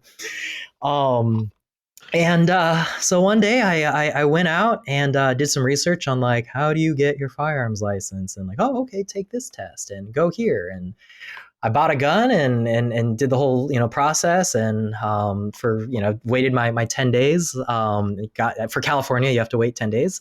Right. And brought the gun home, looked at it, and was like, I don't know what I'm doing with this. Like, how do you, what? Like, this is cool, but like, I don't know how to, I don't know. Like that's all I could think of was like, I don't know. Better refer to Google, and started Googling some schools and some training programs, and ended up finding a school called International Tactical Training Seminars. And up in the, it's called Lake Terrace View, but it's like, I'd say like half an hour above Burbank, north of Burbank a little bit. And went to that school and started going there like almost every weekend. I would work at the family business Monday through Friday, and then go up there Saturday and Sunday, because they would have, most of their classes were 2 days, and then sometimes they would have like evening time classes to train you to work at night, working with flashlights, things like that. Right. It starts to get expensive going up to those classes. So very quickly, I asked if I could trade them, if I could go up and take photos for them to use on their social media. Maybe they would need videos, like quick, little 30-second, bits to market. And if I could trade those for classes. And thankfully they said yes. And so I started doing that. Some weekends I'd be attending a class. Some weekends I would be filming a class or taking photos. And I ended up just being up there almost every weekend, and did that for a few years, pretty much like from 2015 to like, continuing on, to today, basically. Yeah. What was it about fire? Was it a natural aptitude that you're like, oh, hey, I'm pretty good at this? Or was there something else about it that appealed to you? I think I loved from a technical standpoint, like the attention to detail when it comes to shooting accurately. It's a weird analogy, but I draw it similar to like golf, where it's like there's the more that there's so much that goes into it, and you have to like think about it, but also not think about it at the same time. And so there's a lot of layers to do it well. And on top of that, the most seemingly counterintuitive thing is you have to be relaxed. And it's interesting because it's like, this is a weapon. Like you're using this when you're fighting, and like obviously like hunting, that's a different thing. I can't comment on hunting because I haven't hunted. I haven't had a hunting education. All of my experience and thought has all been from a self-defense standpoint. So from the self-defense fighting standpoint, to do it well, like you have to have a clear head and you have to be calm. And something that has this impression of like chaos and loud noises and explosions and craziness, you actually have to be very calm. So I found that very fascinating. And on top of that, not to mention the legal and ethical implications as well. I feel fortunate in that the first school that I found, ITTS, their emphasis is legal, ethical, and judicial use of force, use of deadly force. And so they don't just teach you how do you shoot, how to use this gun, but also like how do you think through the situation and understand the legal implications of what's going to happen after the shooting occurs as well. One of the sayings that they say is, it's important to know when to shoot. It's important to know when not to shoot, just as it is important to know when to shoot. So that like completely changed my perspective, because I thought I was just gonna go in and learn like how to like be John Wick and like shoot super fast and reload fast and like be cool. And then in the end, you're just like, oh my God, like this changes my whole world, and I need to kind of like slow it down a bit. And that's what probably like drew me in to stay, to spend so much more time learning, and then later eventually become kind of like teaching. Yeah. So I drew a parallel to two episodes of the show ago when I was talking to James Burns, who worked on Call of Duty Black Ops. And he laughed at me, but I stand by it. Now, for 7 years I was involved in martial arts, and so Okay. I'm asking you this question not because you're Asian. No, but I think I know where you're going with this, and it's fun. Yep, go ahead. Any martial arts background for you at all? A little bit, yes. Okay, so one of the most basic tenets of martial arts is ensuring that you never have to use it. Yep. And so I drew the parallel of firearms in that, unfortunately, in our society, firearms have become this huge lightning rod, right? And the loudest people are always talk the most, right? So we see all of these people that are like, yeah, well, let's see him try that one. That's why I carry everywhere I go. And it's like, douchebag. No, like that. The whole idea is that, one, no one should know that you're carrying. Two, the last thing you should ever want to do is use that gun. So it's kind of like with martial arts, the true martial artists, the really good martial artists are the least likely to use their martial art. I saw a conversation one day. They were talking about people stealing gasoline back when gas was up really high. And this guy is like, yeah, well, that's why I'm glad to be an American, because I've got my gun. I go, yeah, pal, listen, you shoot that guy for stealing your gas, you go to prison. Yeah. That's gas. That's gasoline. No one's life is in danger there, champ. Like, chill out. Like, I 100% respect your right to own and use that firearm. But you can't be stupid about it. You can't, I'm going to use this to save my gas or my TV or no, son. Like, that is not the way the world works. You're going to go, and that, speaking back to what you're talking about, the judicial and responsible use, people don't realize that there is a certain amount of liability, and it should probably be even more liability to using that firearm. It should be for protection of you, not for your bicycle property. Like that kind of thing. But gasoline can be replaced. That person's life, however, cannot. And there's definitely a time and a place for shooting someone if you have to. But holy cow, So that's kind of when I was hinting earlier about the juxtaposition of where you live and the politics of California in general, more specifically LA. How do you find people respond when they find out that not only is it a hobby, but you've actually, because you have somewhat turned it into a business for yourself? A little bit. So how do people respond to that? Before I answer that, I just want to say 100% yes about the parallel to martial arts. For years, I've been saying that and feeling that as well. Where the approach that I do like to take is I treat it as a martial art. You're teaching someone to essentially fight. Yes, the weapon is a gun, but you're in a fight, and you need to understand, like you said, when you choose to fight and when you don't fight, and the risks that go along with that.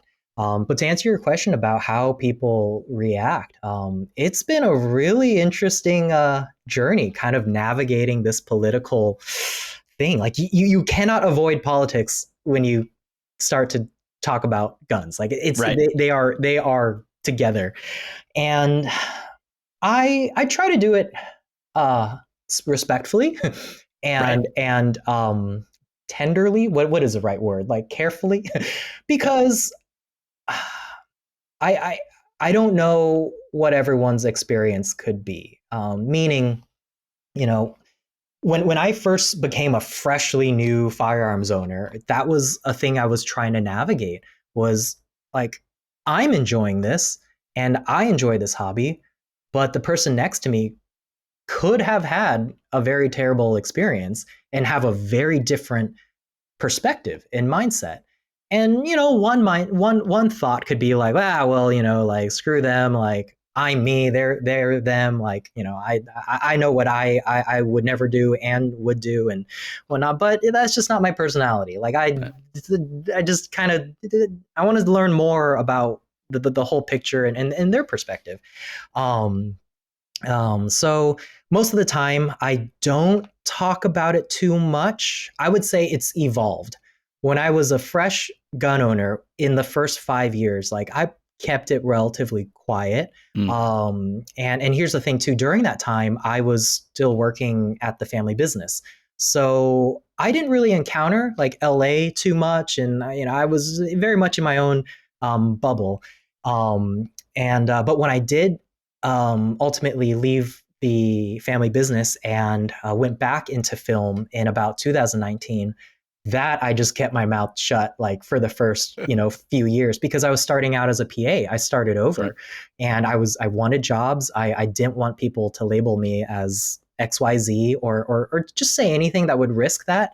But over the years, I became more and more comfortable and started to like put things on my social media and share it and things like that. When I say things on my social media, it's all just like, hey, I'm at the range. Nothing too too aggressive. But like being on set, it's funny when you're on set. There are some signs that you can see where it's like, oh, that's a fellow gun owner. Where it's like you see the clothes they're wearing, you see the pack that they have, and like you just kind of like, hey, you shoot? And he's like, oh yeah, oh yeah, you do. And then there's almost like this moment of like, oh yeah, like your new friend, and like in between takes and in between breaks and at lunch, like, hey, yeah. So what do you got? Like, what optic are you using? Oh yeah, like I equate like to some gun ownership where it's like the nerdiest of the nerds sometimes, because you're just talking about gear and you're like, oh yeah, it's got like, like this type of device on it and this type of thing. And like I cut down the weight on this and now it's got this new folding, stuff. Like, I don't know, like you can go really into the weeds of all the different gear. And it's like this like moment where like you found a new best friend, on the set, and you can like share all this stuff, because a lot of it, like it's kind of closeted, because you just don't know how people are going to react. When I had one person tell me when I was first finding my my firearms identity, if you will. One person came up to me and was like, when they found out I would train and shoot, they're like, well, I'm not a fan of guns, Kevin, but I don't know, it's weird because you don't look like a gun owner. I was like, hold on, what does a gun owner look like? So it's just interesting things like that where I don't want to draw lines and put people into corners, but like it's just been surprising where there have been some people who have the political or political, I know, like, what is it? Identity politics is like not, something like too great, but basically some people who, would maybe be more anti-gun and, lean more a certain political direction, where I thought maybe they would be more accepting and open, but completely write me off and pass and judge me based on a hobby that I have. And it's just like, man, like I didn't see that coming. And then the opposite would be experiencing like someone who is, maybe identifies more very conservative and shoots a lot, firearms, not from the LA area, and like super welcoming and open to me and ideas. And so it's like, it's been interesting. Have I experienced maybe some more non-friendly people, if you will, in the firearms community? Sure, okay, but that's very, very few. And like it's opened up my eyes in entirely experiencing all different kinds of political backgrounds. Well, and in my experience, you basically have two types of gun owners.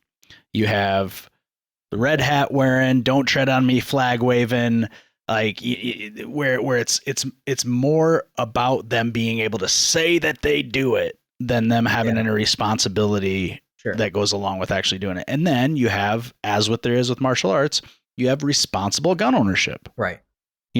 And the problem is that the others, the not responsible gun owners, they're so loud that they paint the idea of owning guns for any reason, hunting, target shooting, self-defense, whatever, they paint it as being this subculture that is angry and violent and because of the loud, the loud people, especially the loud people that are now saying the quiet things out loud.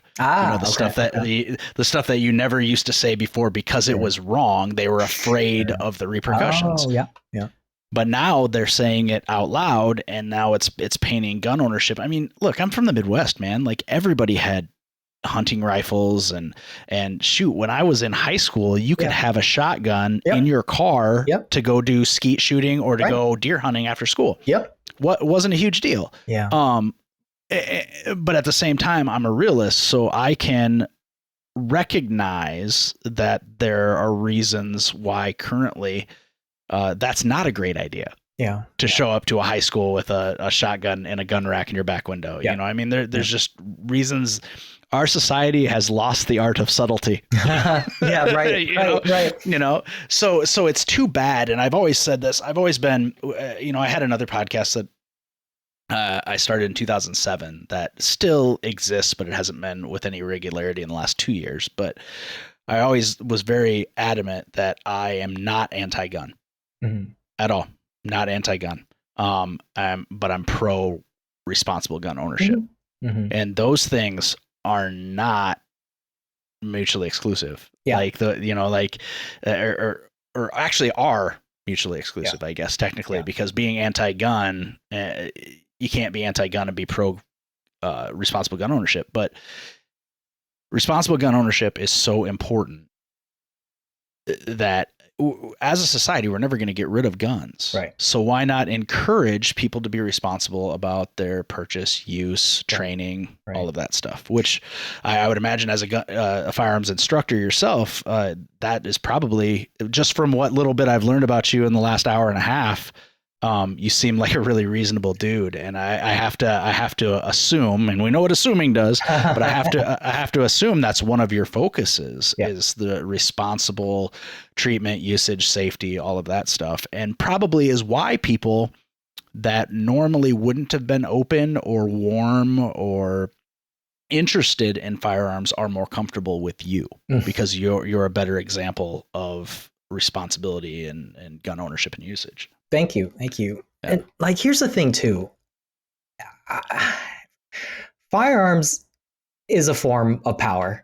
And with firearms education, you're essentially learning how to wield this power. And I think it's so rare to have something in our society that you can have access to where you're essentially getting an education in power. And some people abuse power, and power can come in different forms. Like money is a form of power, status is a form of power. Some people start to argue, even depending on your gender, you can even go into the weeds of race and ethnicity, all that stuff. It's a form of power, but you need to learn how to wield that power responsibly and ethically. And like I said too, are there people who abuse that power? Yes. And that is what needs to be addressed. But I feel it's tough because over the years, I've always gone back and forth. Like I've had some moments where I'm like, man, like, should I just sell my guns and like get rid of all this stuff? Should I end being a responsible gun owner? Because there's been times where it's like you see on the news, a tragedy happens and you're like, crap. Am I part of the problem? Like, am I part of an industry that's like, and for me, I've grown a lot from it, and I don't feel that way anymore. But I've had a lot of moments like that, and I know of a few people who have like sold off their guns and stuff, and so that got me thinking, because that type of stuff, like it weighed on me. But I grew from that experience and don't think that way anymore. But it's I feel like the benefit of it is to educate yourself in power.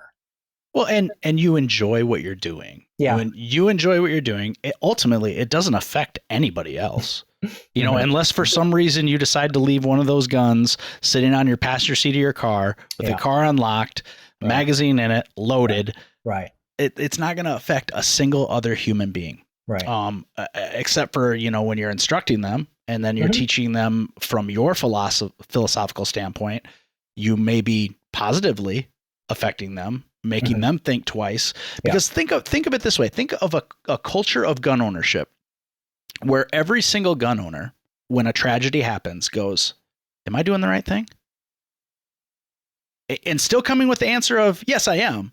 Mhm. But could you imagine a society of gun owners that at least stops to pause and think of how is what I'm doing with this very powerful item affecting society as a whole? I have a hard time getting behind the guys. You know, it never fails.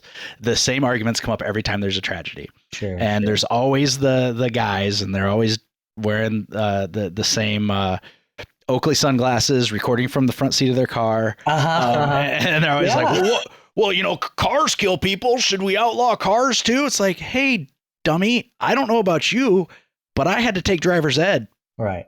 Like my uncle Steve didn't just teach me how to drive, and then I just, oh, hey, Uncle Steve says I drive good enough, and now here I am out on Highway 101. Right. You know, that's not how that works. You know, it's expected that you're going to get a formalized training in order to wield this 2-ton vehicle. Right. That absolutely could be used to kill somebody. Right. Right. But it's also designed to transport people. Yeah. It doesn't only have one basic function. Yeah. Stop making that argument. You sound silly. Yeah. You know, it's been really interesting just like having those types of discussions with people over the years. And I get asked sometimes, like, because I do work in that industry, you know, sometimes they get asked like, all right, so Kevin, like, what is the solution for like these, shootings and these tragedies? Like, how do you solve it? And I always tell them the same thing, where it's like, I don't know, like, I don't have the solution, but what I can tell you is that if it's done right, I've had so much more positive and benefits from having a firearm in my life and training with it properly than I didn't have before. And maybe I'm just weird. Maybe everyone already has this mentality, but for me, it's like there's a whole new next level of appreciation for life, understanding how quickly it changes. There's a greater level of patience now that I have for people for trying new things and having different thoughts and opinions. And granted, like, some of these things I've gained mainly because I work as an instructor rather than just being a regular gun owner. But it all comes down to still like having a firearm in my life and just thinking about things as far as like paying more attention to detail, thinking ahead about things, pre-planning, preparing for things, but also understanding that like paranoia and preparation are different, and like, you know, that type of stuff. Where and not to mention just like the social circles and the people that I've met along the way. Never in a million years did I ever think that I would have like LAPD SWAT members as like mentors in my life, or police officers that like I really looked up to. Prior to that, like, I was scared of police officers. Like, I don't feel like talking to you. Like, why? No. But like, that's something that now has, you know, changed my life and offered new perspective as well. So yeah, like, that's what I end up. I know it's a really like wishy-washy, middle of the road type answer. It's not very satisfying, but in the end, for me, I've had so much more good in my life coming from being involved in firearms than I, you know, didn't have. Yeah. Well, and I think the safest, most honest answer is one way to combat is reasonable regulation and education. Yeah. I mean, because if you have reasonable regulation, not like you have to, you know, spend 3 years training before you're allowed to have anything other than a rubber band gun, you know, nothing like ridiculous like that, but like reasonable regulation that would solve some of our issues, and education, because the reason that you have the respect and outlook that you have is because you were educated. You're educated as the dangers of that, the possible liability and litigation that could happen against you. I think if everybody had to sit in on a class, every person that owned and I think at some points you would have to probably, it would depend on the weapon system that you're talking about, I guess. But if everybody had to sit in on a 4-hour class of, hey, this is what could happen if you use this gun for anything other than target shooting. Right. You know, here's the risk to you and your family. Right. Think about that. Yep. You know, I think it would change the culture Yeah. And ultimately, that's what I think we're talking about, is changing culture so that it is more effective and more reasonable. Right. And like on the topic of you said of changing the culture too, there is a culture of like anti-gun legislation as well. And I don't quite know where I might be going with this. This thought just kind of occurred now, but, and I'm not saying that this is the right way to do it. I'm just trying to provide maybe a thought or perspective of why people may react the way that they do. But so it's like, I think we also need to take into account that some of the reasons why this firearm and gun conversation is so difficult is because there are some regulations that are passed that are just blatant, like we just want to ban guns. And I feel like a lot of firearm owners might latch on to that. This is going to be a terrible use of word, but like that trauma. It's almost like a lot of pro-gun people have been traumatized by like some laws that are just a little kind of crazy. But and I mean crazy in the sense of like, for example, there are some laws where, you know, as I try to be a reasonable person, but right now with California, there's a law where like a certain rifle, if it looks a certain way, it's considered an assault rifle. But if it doesn't look that way, then you're okay. So if you change the look of it, then now it's okay to have it configured in that way. And I won't go into the weeds, but the function function is not important. Right. Oh my God. Right. Right. So it's like one of the things of like, you know, having a pistol grip, and like, so like now with a lot of rifles, there's a couple other things and nuances that go along with it. But the main thing is like, they don't want your thumb to wrap around the grip. So they call it a fin. It's a pistol fin, or a grip fin. So it's like your thumb can't get around. So you have to like hold it like a regular rifle. So for all the gun people out there, like if it looks like an M1 Garand, or like, you know, the way that you grip it like a traditional rifle, you're good. But if it's got a pistol sticking out of the bottom and you put your thumb around it, then that's not good. Then there's a whole different like thing that you have to do with it. There's other details that go along with it. But I don't want to get too much into the technical stuff. But, and I bring that up because I'm not trying to be the person who's like, no, like the Second Amendment, you know, like is the way it is, and end of discussion. What I wish people dive further into is also thinking about and understanding why some pro-gun people might react the way that they do, because there have been some laws out there that don't quite make a lot of sense. Another one too that a lot of listeners might not know of is the California handgun roster. So in California, there are a list of handguns that are approved for you to buy. You can only buy those handguns, and most of those handguns are maybe 5 years old, you know, like 5 to 10 years old. Some of them are new. It's this year and last year, it's gotten a little better in the sense of like, oh, like it's the equivalent of like, you know, it's like, oh, we finally got, you know, last year's model.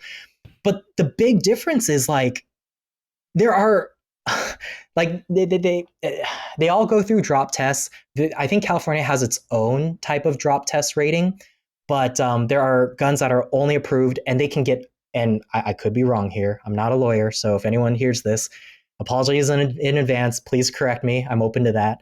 I think if a gun manufacturer does specifically the California drop test, and I think if they pay a certain amount, they can get, and they have to have certain features. Then they can, safety features, then they can get onto the firearm, the handgun roster. But here's the thing.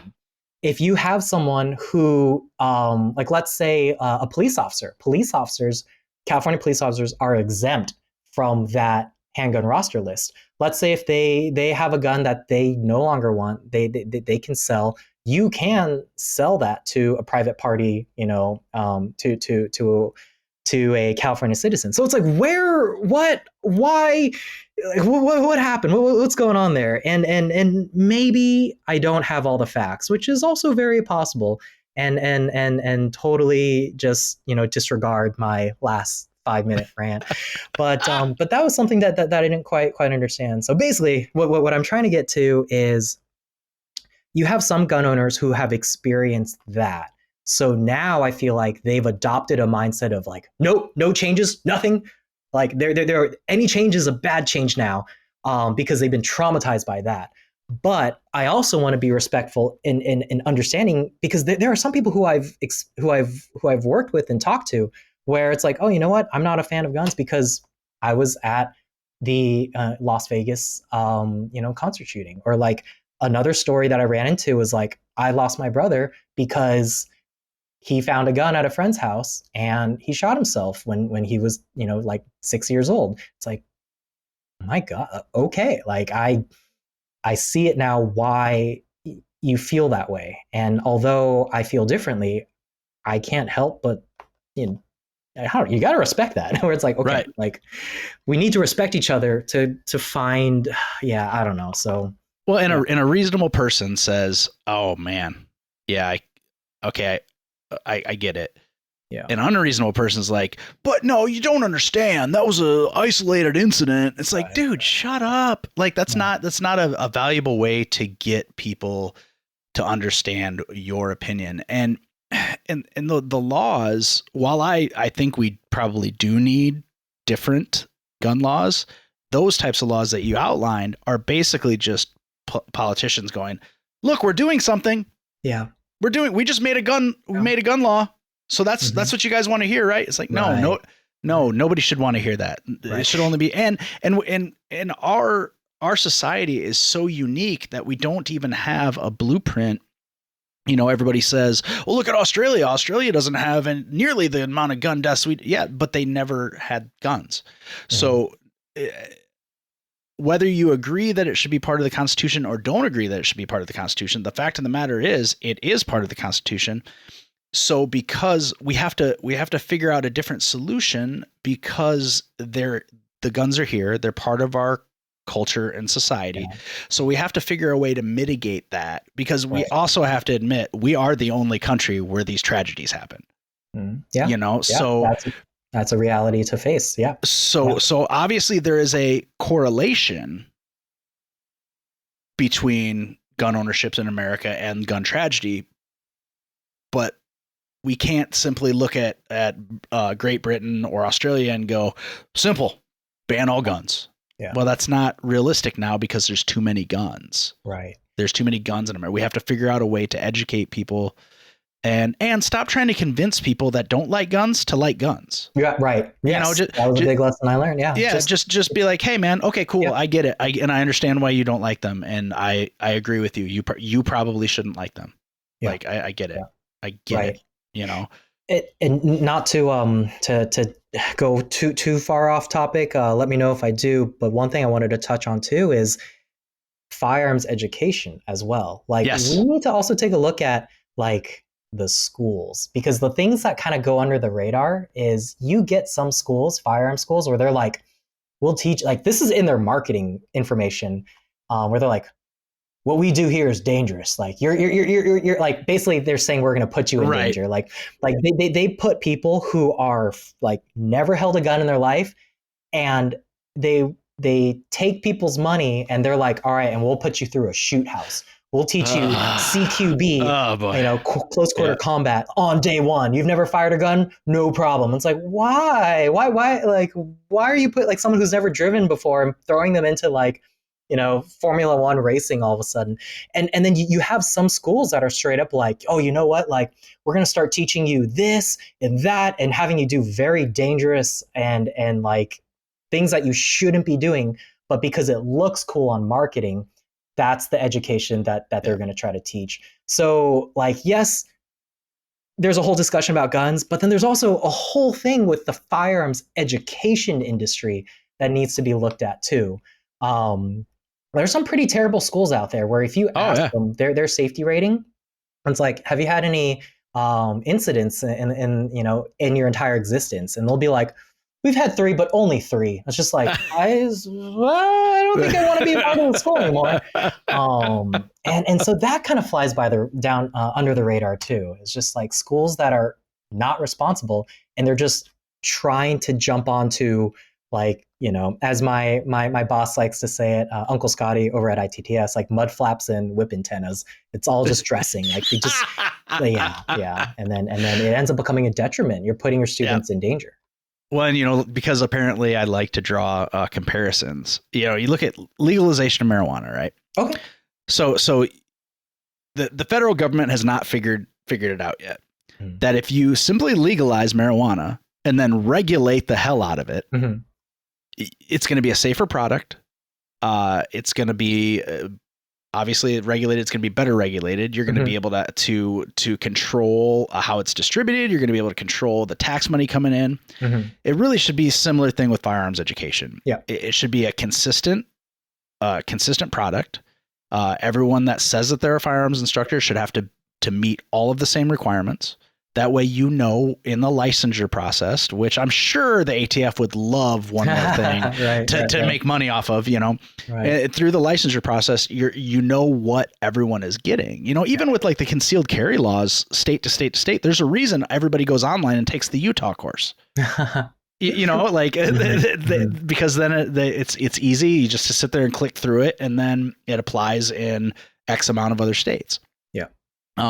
But if there's a standard that people have to meet, that changes everything. Right. And make it attainable. Yeah. And don't price everybody out of it. Right. But if you have a consistent standard, I think that changes a lot of the issue with the education process. Yeah. Is, you know, what kind of education people are, but you know, we can't even get a consistent standard with like elementary education. So I don't Sure. Absolutely. But I think that's the idea. I mean, like you said earlier, there is no, for lack of a, pardon the pun, no magic bullet to fix everything. But I think the problem is we're not having educated discussions about it. We're having passionate discussions about it, and that's dangerous. You know? Right. You know. Right. So, I mean, I think you know, if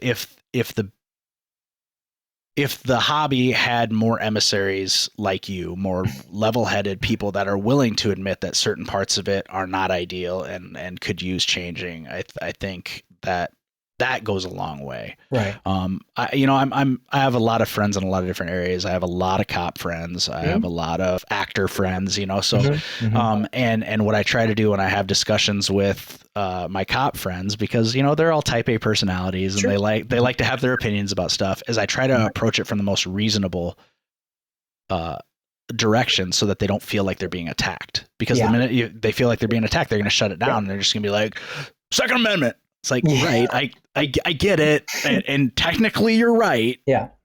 But hear me out. You know? Right. And I think that's having discussions instead of arguments. But this is America, man. We don't do that. Oh man, yeah. It's been a journey. The firearms thing. I never planned to go down this route. Never in a million years that I think I'd be like teaching people, you know, this type of stuff. But it's I love it. You know, like yes, you're teaching people to shoot a gun and that type of thing. At least for my experience, a lot of it so much is just like working with people. Like you're helping them through something, especially with the new gun owners. Is like, I've had students where they're shaking, you know, they're very terrified of this firearm, and then learning to kind of like figure out what is, there's so many bad firearm puns, but like, what is their trigger? You know, like, you know, it's like, what kind of freaks them out? What are they nervous about? Where their anxiety is. And then making sure they have a blast. And no, sorry. No, I'm sorry. They gotta have plenty of training so they're not shooting from the hip. That's right. Yeah. Not only am I my dad jokes, you know. Yep. Not only am I a dad, but I'm also a grandpa. I could do this all day. Yeah. Oh, good. No. I was just going to say, I don't want to keep you too much longer because I know you have a life, but I want to know what's in the future for Kevin. Like, Oh, where boy. are you headed? Where are you headed now? I know that your Yeah. dad has had some health problems, and you've been Yeah. kind of helping take care of him. And Yeah. last I heard, he had improved though, so I'm glad to hear that. Right. But so I know you've been stepping up and being a good son and doing sonly things. But where do you see, what are your goals for the next 5 years? Where do you see yourself headed? Okay.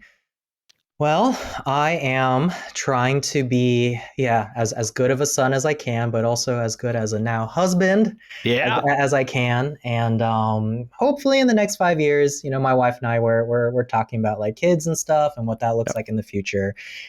So we'll see with that. But honestly, it's been a bit of a strange transitional time for me. I just started back working at the family business again because of family and dad's health issues coming up.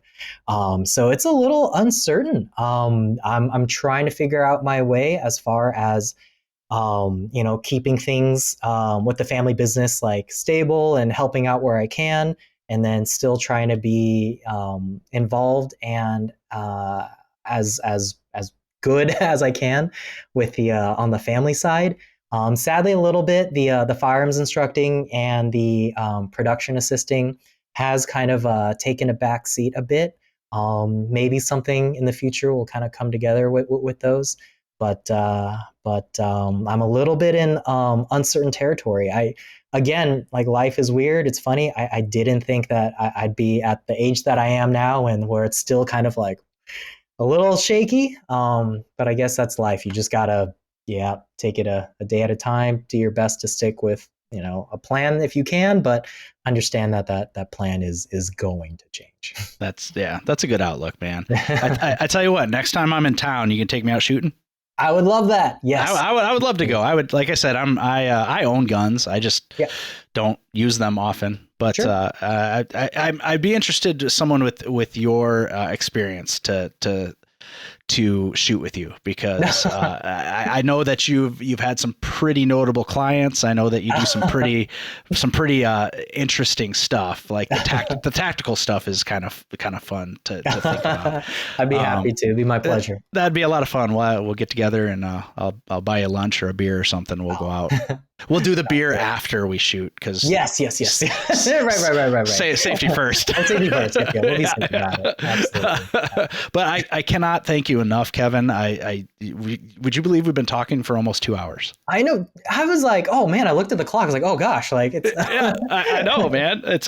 I told you these are usually fun, but I cannot thank you enough for taking part of your Saturday and sitting down with me and sharing your life. And kind of letting everyone a peek behind the curtain of the things that you do. No problem. Thank you for having me.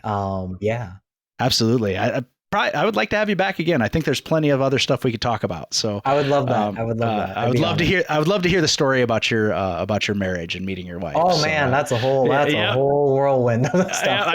I figure it is. So, but thank you so much, Kevin. Thank you for everything that you do.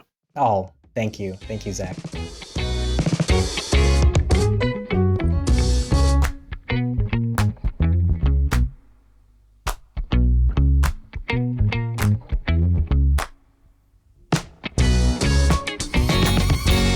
Tony Forsmark. Hey, it's good old boy Mike. This is good old boy Dave. From Sips, Suds, and Smokes. Sips, Suds, and Smokes covers wine, tea, coffee, distilled spirits, whiskey, scotch, beer, cigars. People whose first name starts with Q. Bad fake British accents. And we always take time to make fun of the people of Alabama. Banned once again. It's a 1 hour episode that's mildly entertaining for about 22 minutes. I think mildly would be a vast improvement. Well, we do have the only beer show with the holy man. We talk about these products and rate them with our unique rating system, like our Suds 5 rating.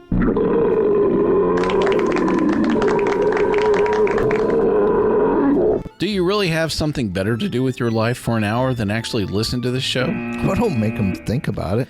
Well, join us on this radio station, podcast network, or via our Android app.